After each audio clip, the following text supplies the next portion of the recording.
All right, started. We're good? The most starts pretty much instantly, right? Yep, it's ready.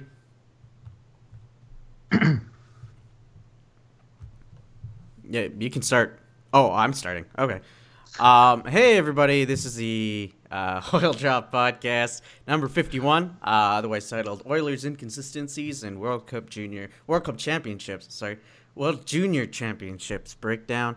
God, we're good at this. Yeah, we're professionals. We've done this 51 times.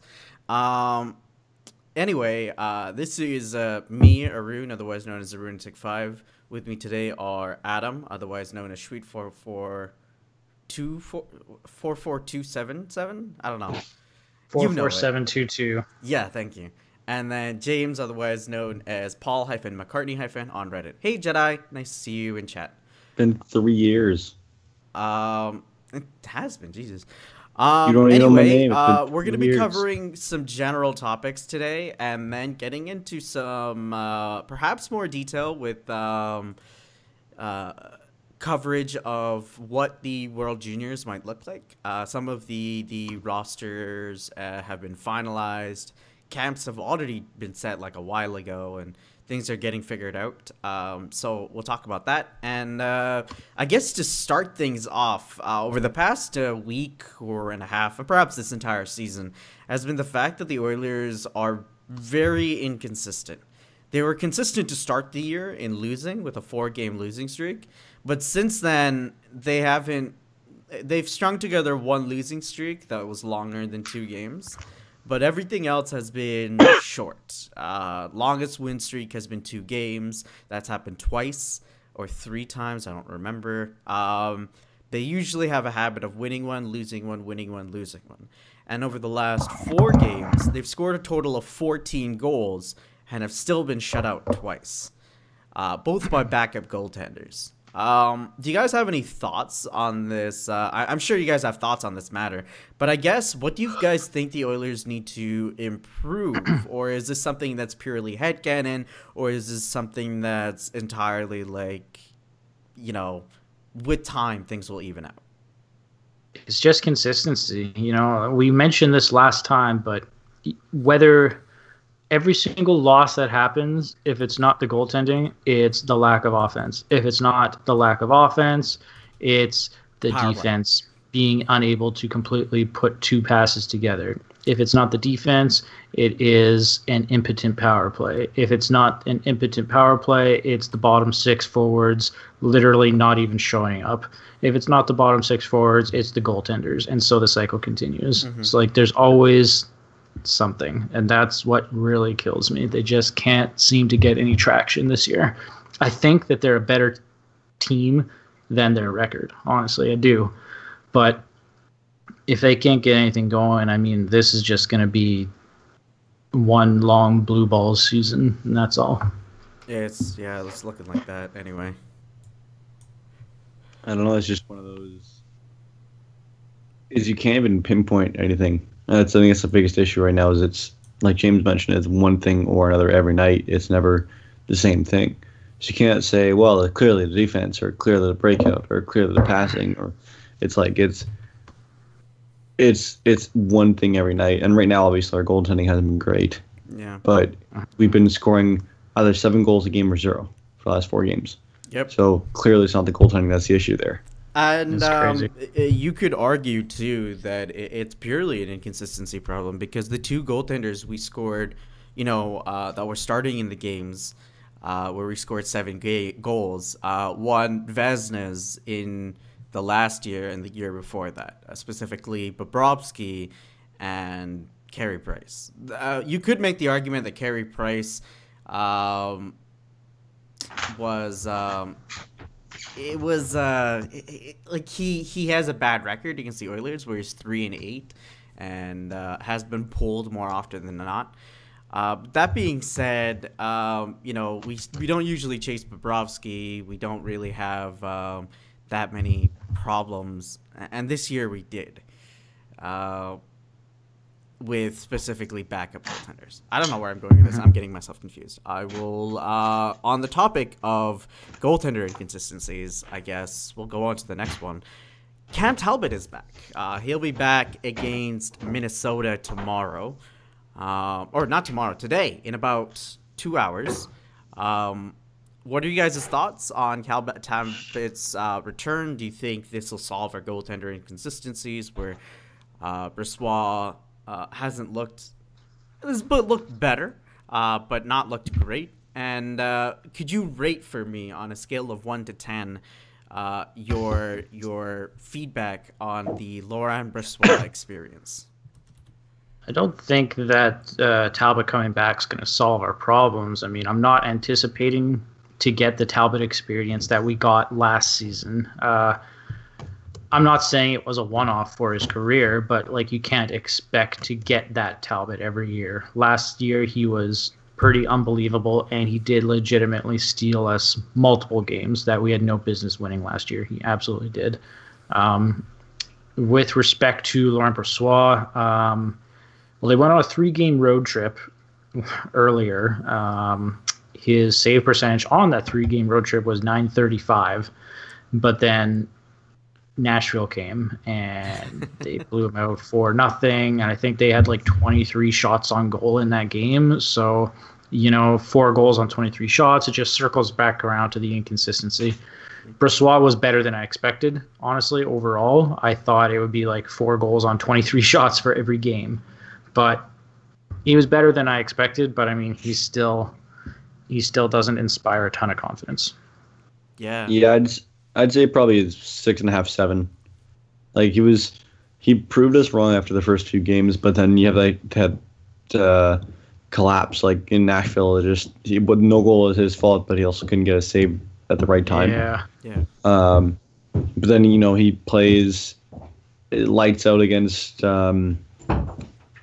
I can't remember the teams we've played lately. Oh man, Montreal. Well, he was good in Montreal, but he was incredible in Toronto.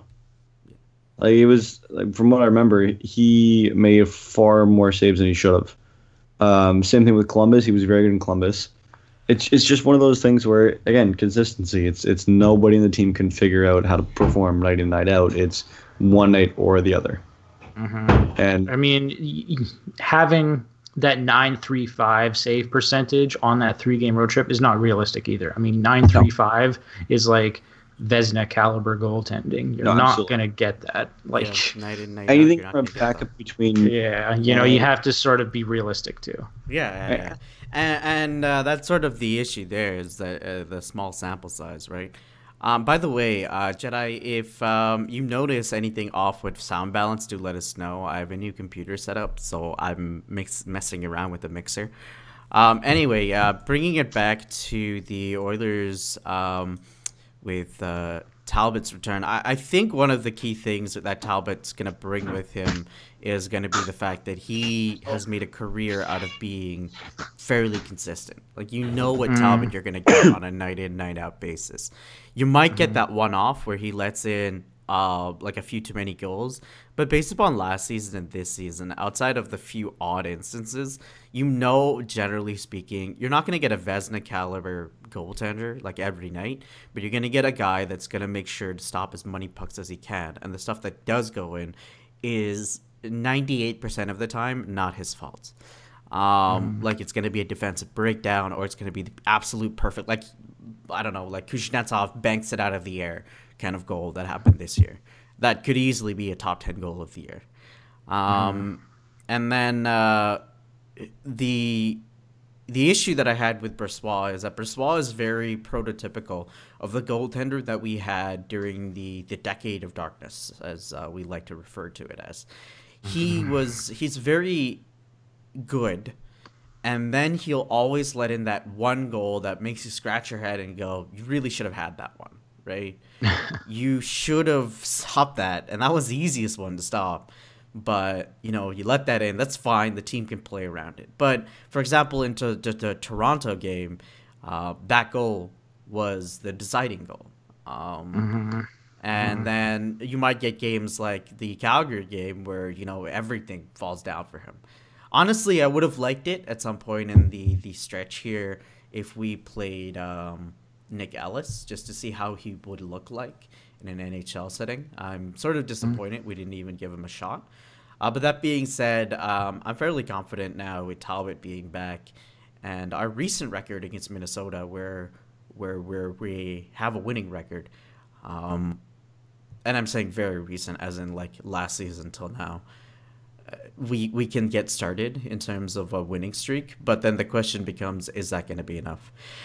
Anyway, one other thing from the last acquisition of players, or the most recent acquisition of players had happened for us, where we got Walker and we got Davidson. I want to get your guys' thoughts on the impact that both individually brought forward. Although I can say in general, most of our thoughts for Walker is going to be he didn't have that much of an impact. We'll get to that, Jedi. Don't worry. Okay, so I guess, Walker, first off, he's played one game for the Oilers. Pretty nondescript game. His speed is evident. That's good. He's a good skater. He's got good speed, but what am I really expecting from him? I don't know. He's another warm body to swap out for Eero Pakarinen, really. I'm not expecting much from him. The bar is very low. Yeah, I don't know. Yeah, from Walker, fourth line energy guy is what I'm expecting, and I wouldn't say we got a lot of energy, but we got a lot of speed out of him. So it's just you can't really base it off anything. It was kind of a nothing game he played. But with Brandon Davidson, I think he's played well. I think he stepped in and played what we should expect from him, which is a third pairing defenseman that has a good breakout pass and decent mobility. Basically an upgrade on Greiva, which is enough for me at least. One thing that when you mentioned energy guy, and we might get to this and expand on this if necessary, but I'll point it out regardless. Outside of the last two games, specifically against Columbus and Nashville, in the 9 games before that, Jujhar Khaira had 9 points in those 9 games. He was basically going a point per game until the most recent games happened. Mind you, he should have been scoring in that Columbus game with it being a blowout and all, but he didn't, so you can't really control for that. Just a neat fact that I want to throw out there. Walker, same thoughts. He's pretty much a warm body. I didn't even know that he did play that one game. I assumed that he had not played yet. But based upon everyone's thoughts in general, it's just a guy to play there. But with the way that fourth line has been playing recently, with Letestu being practically a point per game, Khaira, outside of last few, getting a point per game, and it's more having a really good impact. So I can understand why he's not getting that much playing time in. Davidson has been pretty good on the back end, pretty much what we need from our defense right now, where we need some stability in preventing those chances against and creating some swift transition. He still has some moments where I sort of scratch my head a little, not perhaps with his decision making, but how should I put it? His skating, I always feel as though his stick should be in certain places and it's not. I'll have to watch it out and then figure out exactly where my complaint is there. Anyway, that's my thoughts for Walker Davidson. And I guess this leads us to the next topic. And Jedi puts it really well. We lost all faith in the season because he feels no optimism. So he wants to know what we think. What we think about, like, for the season. Have we lost all faith in is it going to be playoffs or play-offs? Well, I don't think we're making the playoffs. I don't think so. I don't know. There's just the consistency isn't there. You need consistency. You need goaltending to bail you out. You need power play. You need penalty kill.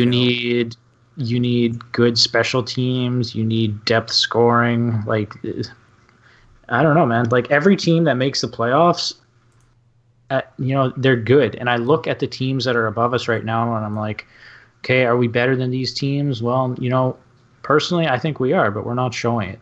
And yeah. Yeah, sorry, I'm going to chime in, Adam, just to mix up the order here. Like a lot of the teams that are in the playoffs are above us in the playoffs. The one thing that stands out to me with all those teams is even if there's one thing that they're really bad at, there's always with those teams something that they're really good at, right? Like the Vegas team, they're really good. They may not have all the advanced stats and the top level talent that other teams have, but they're very good at making sure that the game is being played very fast and putting pressure on the opposing defenseman to make sure all transition is happening very smoothly.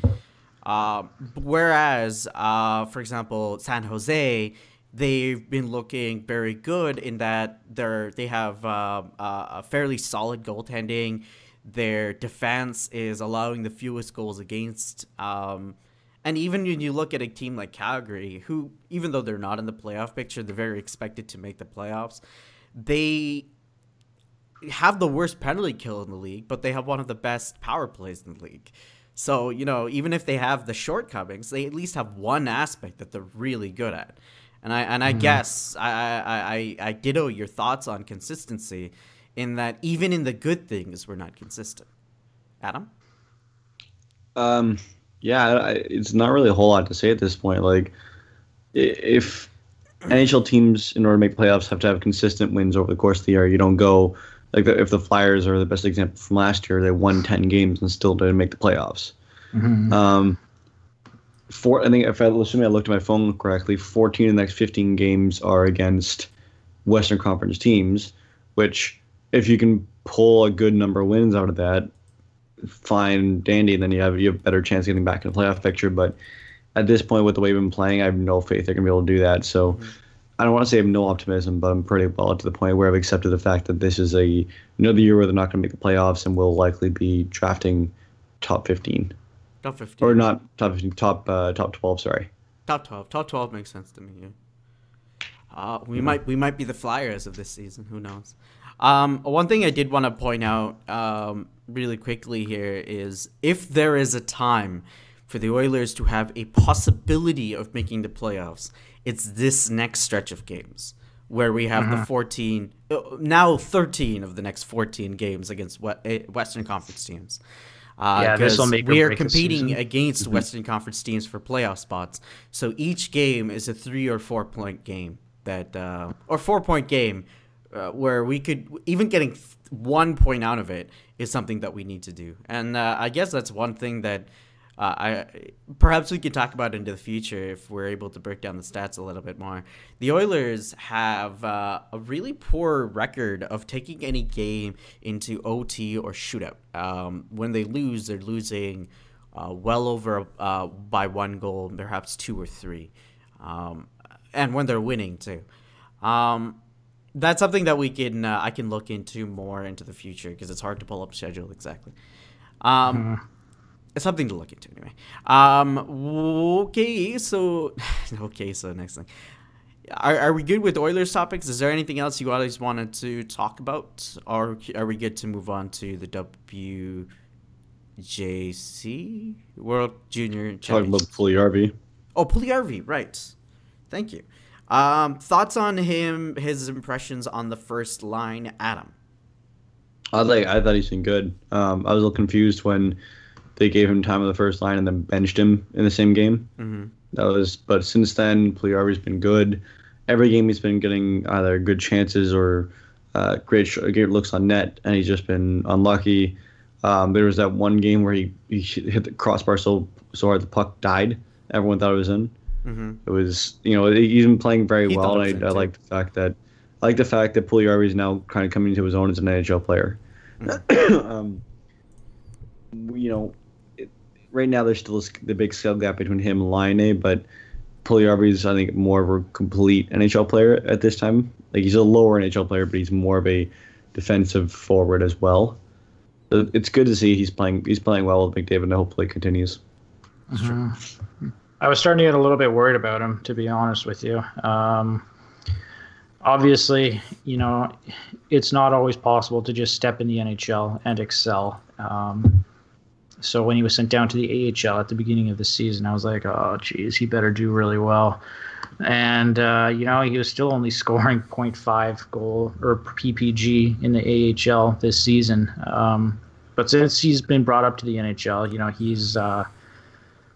he hasn't been lights out. He's still been 7 points in 15 games.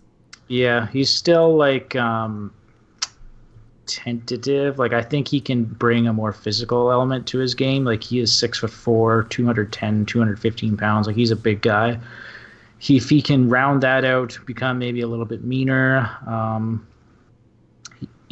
think we got a really good player on our hands. Even as it stands now, like, he's not afraid to muck it up. Get dirty. Use his grit to really get the puck to where it needs to go. He's got a phenomenal shot. It'll take time, but hopefully we'll get there. Maybe we'll have a 50-point winger on our hands one day. Who knows? Mm-hmm. And having a 50-point winger is basically what we wanted from Eberle, so it'd be a good replacement in that sense. Mm-hmm.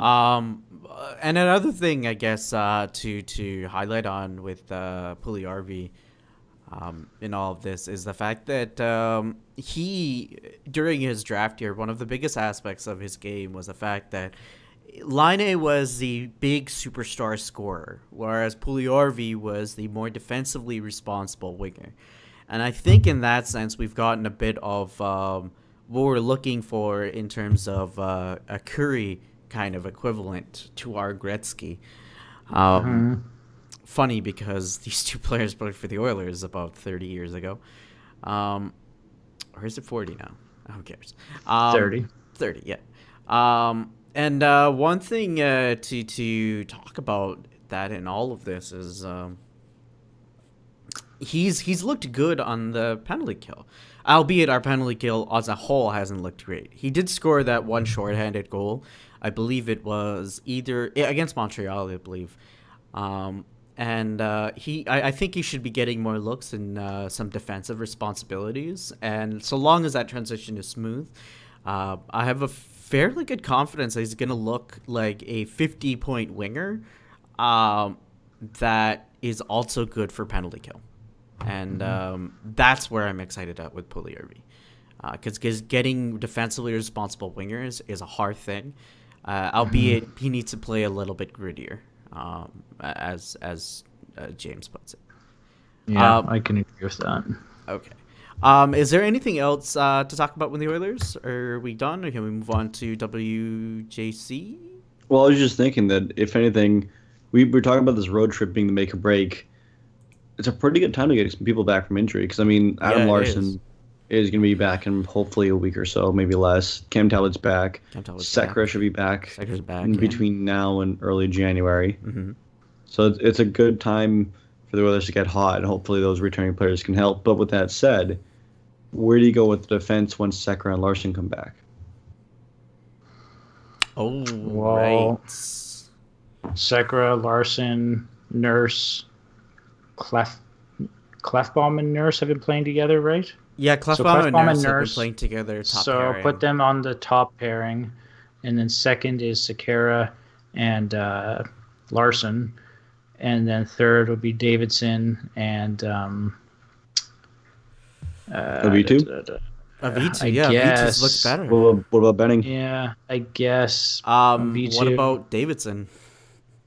He did mention Davidson. Oh, he did mention Davidson. I thought so Davidson and I don't know. I don't really like V2 that much, honestly. I find him super impatient with the puck. Like whenever he doesn't have the puck, he always is like demanding it from his teammates, and then he doesn't do anything with it. Yeah. That's what I've noticed. Like he's always banging his stick on the ice for the puck, and then he can't do much with it. I don't know. But anyone but Greiba. Greiba's number 8 at this point. So yeah, at this point, I'm seeing us sending Greiba down. That seems like the most likely probability. Yeah, he's hanging on by the skin of his teeth, I would say. Yeah. Yeah, I don't think you can start OV2 over Benning, but it'd be Davidson or OV2 would probably be where the management would go with. Mhm. I I'd be think more that the comfortable with management will go with Davidson. Benning over OV2. Well, I'm more comfortable with Davidson over OV2, Both. but OV2 will probably get the call just because he's played a lot more. Yeah, he's played 18 games, 5 Mhm. points in 18 games. Like, it's not awful. Obviously, one of the big things in all of this is that they're going to be cycling through, but the moment a player fucks up, that'll be basically the end for that player. Is the way that I'm seeing with all of this.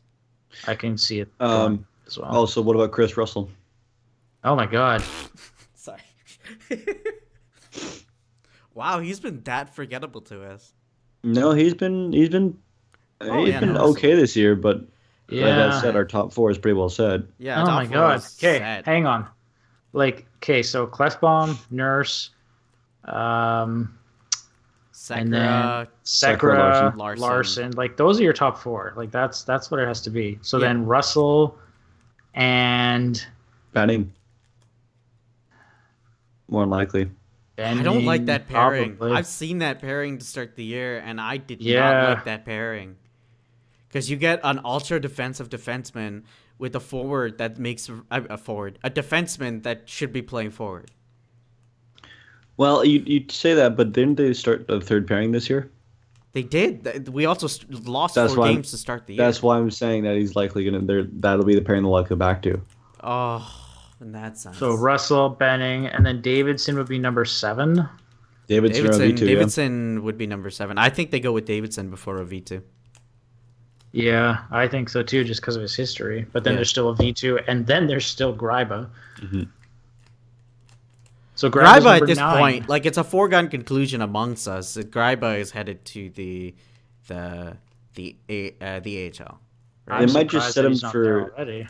They might just set him for Oh, he games is there. where they need a big impact player. Maybe. So. Yeah, I don't get that philosophy at all, really. But mind you, that old style of coaching is slowly but surely moving along. Because if you go for a guy purely for the fact that he's really gritty, then you're losing a guy like Benning, who also makes sure that the puck is in the back of the net. Yeah. I mean, I think that's still the perception the coaching staff has of the Western Conference, because it seems like we play a big. Well, we got Hulk game burned for against that West. to start the year, because like it was that he came out and like he didn't come out and say it, but like there was that statement going about from reporters saying that they wanted to make the team faster because their acquisitions were too slow. Yeah, that worked out well. Yeah. And especially when you look at the Western Conference, like it's full of teams. Like Vegas plays a super fast style. Vancouver's finding a lot of its success from Bozer scoring off the rush. It's all about speed now. Besser, isn't it? Besser, yeah. I'm a fantasy hockey team. I don't think of pronunciations when I'm saying it out loud. Anyway, anything else to add here? No, let's talk about the World Juniors. Mm-hmm. Cool. So World Juniors has finally going to be coming down to us in about 10 days. December 26th is the first game in Buffalo, New York. We are for first game. We're going to be talking primarily Team Canada here. So I'll point out the roster for anyone that is uninitiated or does not know. Returning players include Jake Bean, Cale Clogg, Dante Fabro, Dylan Dubé, Michael McLeod, and Taylor Radish. Also, Victor Matt is being loaned from the Montreal Canadiens for the World Juniors. So the rosters rounds out to be Carter Hart, Colton Point, Jake Bean, Cale Clogg, Dante Fabro, Cal Foote, Victor Met, Cale Maker, Connor Timmins, Drake. On defense, those are the defensemen. Forwards, Drake Batherson, Comtois, Dubé, Formanton, I can't pronounce this one, Howden, Kachuk, Cairo, McLeod, Radish, Steele, Steenberg, Thomas, and the one I can't pronounce is Gadjovic. Wow, you managed to fuck Djokovic. up like 3/4 of those. Yeah, Yeah. Walker. You're so good at butchering names. It's honestly, I think you should work in the school administration. Steenbergen. Yeah, you can like name me GM. A fourth overall. The Told you, Edmonton Jarvie. Oilers would like to draft Holy, Jesse that was Puju Jarvie. entertaining to listen to. That was bad, man. That was bad. That was- Look, man, I that bring was the just- comedy. That's my contribution. Man, All right. Well, it seems like a really well balanced team. There's no offensive superstar that the forwards are built around, and there's no clear number one defenseman. Like they're going to have a top four, but there's no Thomas Chabot like there was last year. No. So Well, that backbreaker this year looks to be Carter Hart. Wouldn't you agree? Carter Hart should be the number one goalie. Like they're going to give him every opportunity to go with that. For or to go people that don't know like what's going on and why we're talking about Carter Hart this proudly, Carter Hart in 17 games played so far, the WHL has a goals against average of a 1.32 and a save percentage of .961. Yeah, that's pretty ridiculous. He's only lost 4 games, one of them in the shootout. Yeah. He plays with the Everett Silvertips, I believe. Yeah, Everett Silvertips. How are they doing this year? Everett Silvertips, they're not even that good. Like, they're good, but they're not amazing. No, it's just basically your average WHL team at this point. Yeah. Jesus. So, I don't know. He'll be the starter, and then on the back end, the top two, it's Jake Bean and Cale Clegg. So Cale Clegg is probably your closest thing to the number one defenseman. He's well over a point per game in the WHL this season. He plays in all situations: penalty kill, power play, full strength. He's mean. He's got a good shot. And then Jake Bean will probably be his defense partner. He's kind of an all-around jack of all trades defenseman. He's pretty good at everything. And then beyond that, it kind of is a little bit more murky. Victor Mete might be like a power play specialist, kind of like Ryan Ellis was all those years ago. So I'm not sure how it's going to break out, but I think the top two defensemen are Clegg and Bean for sure. Clegg and Bean seem like the most obvious ones for me, but I think a lot of this roster is going to be flexing around in terms of what exactly is first line and second line. For me in the forwards, the guy that stands out the most is obviously Taylor Radish. He looked really good last year coming into it, and didn't look that great in the championships. But this year, I think he's poised to take that experience and then take it up a notch. That being said, I'm a little surprised that of some of the cuts and some of the players that didn't get called. For example, Nick Suzuki was a forward that I thought would be a shoo-in, but it seems like year after year, the squad or whoever's responsible for the Team Canada selections keep opting for players that are bigger. Like if they have similar point productions, they don't go for the guy that's most skilled. They go for the guy that's bigger. And Nick Suzuki should have been a guy that made this roster and may have looked not great in the first few games, but would easily round out later on. And a little bit surprising for me that he wasn't picked. Another one that stands out is Tyler Benson. Tyler Benson was not even called to camp.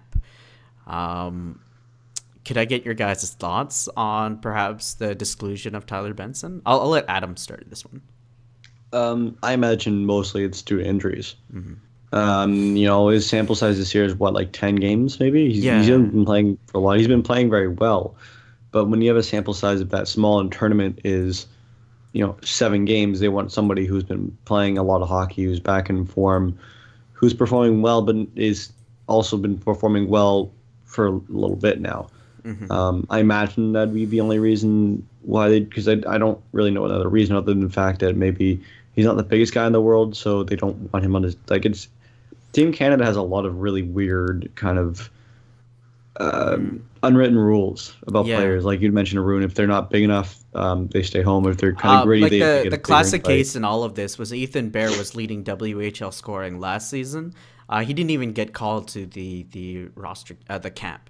Yeah, and you see that versus you see that versus the American one. I don't they haven't announced the roster yet, but Kyler Yamamoto got the invite to the camp and will likely make the team. Won't or will? Will likely. Yeah. He will. Yeah. The other big one is I think DiPietro was a kind of a player a lot of people expected to make the team, and he got cut along with Mario Ferraro. I can't speak to Ferraro, but DiPietro has like he seems like the player that's getting the positive from playing on a very good team as opposed to being a very good goaltender. Maybe just based upon the numbers. Although he has a 267 and 917 in a higher percentage of games. Pardon? He has a 267 and a 917 in 26 games. 917. So he's played. He's playing decent hockey, but not enough to be considered relatively like, good team. For the cut, like obviously Carter Hart. It goes to Carter Hart, but who's the other one that got called? The other Team Canada player? I'll look up Colton Point. You guys can go on. I'm not going anywhere with this. Okay. With the forwards, Taylor Radish, I thought he was actually pretty good in the World Juniors last year. Michael McLeod is returning. Radish was 6 points in 7 games last year, so that's not bad. But the number one center is probably Sam Steele. We were kind of talking about this before. Sam Steele, he's a centerman with the Regina Pats, and he was drafted first overall by the Ducks last year in 2016, and he got first round, not first overall. Yeah, first round. So he got 131 points in 66 games last year. He didn't I don't think he didn't make the team somehow. That sort of pure offensive ability needs to be on the team, like really. And he's a guy that plays with a bit of edge too, so. Yeah, I can understand to a point where you don't take an offensive dynamo for maybe a more well-rounded player or whatever, because that's what Team Canada does. But at some point, you got to be like, okay, like this guy is scoring over 2 points a game. He needs to be on the team. Okay, so Colton Point in the ECAC League, the collegiate university team, it has a goals against of 1.9, a save percentage of .938. I'm purely thinking DiPietro, like everyone's talking about DiPietro not getting the call on the basis that he's an OHL goaltender, and we're talking about Colton Point, which is an NCAA goaltender. Like it's sort of a pedigree kind of thing. And on that point, I guess it lends well to another thing I wanted to talk about. This year's team, we have 3 different players from the NCAA. We have Dante Fabro, Cale Makar, and Colton Point. Did I butcher those names that time? Oh, no, cool. you did well. Yes. No, that was all right. Thank you. And they're all getting the call. And I guess this lends the question of, do you think that we're slowly going to see the introduction of an NHL, NHL, a development system where we come to recognize the CHL as perhaps not the number one? Like it's going to be the NCAA as the better development system. I don't think so. I think that there will always be a couple, but I mean, the flip side of that, the American team always has, a couple of guys from the CHL on their team. Most of the guys are from the NCAA, but yeah, a few of them. Most of them are, yeah. But I mean, like I'm looking at their roster right now, and Logan Brown, Windsor Spitfires, Kyler Yamamoto, Spokane Chiefs, Kiefer Bellows, Portland Winterhawks. So, I mean, that's 3 right off the bat. I don't think that the NCAA will ever overtake the CHL for Canadian players. I don't see it. It's kind of like the long established tradition versus the upstart or new guy, which we are seeing more players come from the NCAA, but a lot of it's due to the fact that players now can more easily get contracts out of high school and go there if they didn't get drafted to CHL. It can be hard to get spotted a lot of times if you're playing in California or Colorado, where there's a good amount of players and you're in the States. So it's much easier to go to college and go through that process. And the other side of it, if we look at it, you have more freedom with your contract, right? You get to choose who you sign with out of the NCAA if you do go to the NHL. It's a bit easier in that sense than going through the process of being in a bantam draft or being signed to a team, trying to make the cut in the team, playing for that team for at least 1 or 2 years before getting drafted, and then likely playing for that team again. Versus NCAA, you know the competition level's higher, so you go there you might struggle for a season or two, but by the time you're ready to get drafted or ready to leave college and choose a team, you're at a higher skill level. Exactly, yeah. And one thing I wanted to point out in all of this is that, you know, it's not only the fact that like the system itself is perhaps a little bit better for you to stand out as a player in the NCAA, but also there's a lot of development camp and development systems that are in place by the U.S. What's it called again? The U.S. Hockey League Federation? USHL, you mean? Or I'm talking about the USA Hockey Incorporated. Oh, I don't know. United States. I think that is the name actually. Like what I'm on their website right now, and it's they're doing a lot of stuff. That's what I'm trying to get at here. They're doing a lot of stuff to make sure that all the things are in place, that a lot of development has been expanded, and perhaps some of our Canadian players are touching in there, not only to get that education, but also to enjoy that competition from a more rounded out roster of players, perhaps not as expansive, but a higher cream, a more cream of the crop, if you will. Yeah. Okay. That makes sense. Yeah, I can see that. Yeah. James, I will let you continue with the points, so you can go on to whatever. Well, I'm looking at the. This is like totally on a different tangent here now. Like this is still World Juniors related, but I'm looking at the American list here, and over the past couple of years, the Americans have been like pretty intimidating. But I look at their roster so far this year, and I'm like, we can beat these guys. You know, it's the first time in a long time where I'm not like super intimidated by them. I mean, there's a few guys that definitely stand out, like Brady Tkachuk, Kyler Yamamoto, Casey Middlestat. Casey Middlestat is really good. Logan Brown, Max Jones. Defense, less so. I think one of the big things here is that last year the defensemen were the big reason why Canada had a hard time getting any offense going, and a lot of the sustained offensive pressure in that final game, where we lost 5-4 in the shootout to the U.S. team, was because their defensemen were really freaking good. Their goalie Jake Ottinger, he's returning from last year. As is Joseph Wool. Both Ottinger and Colton Point for Canada are Dallas Stars draft picks. So that's something interesting to watch over the next couple of years anyway. Yeah, that's true. On the topic of teams, I'm going to point out something here really quickly, and this will be a really fast point.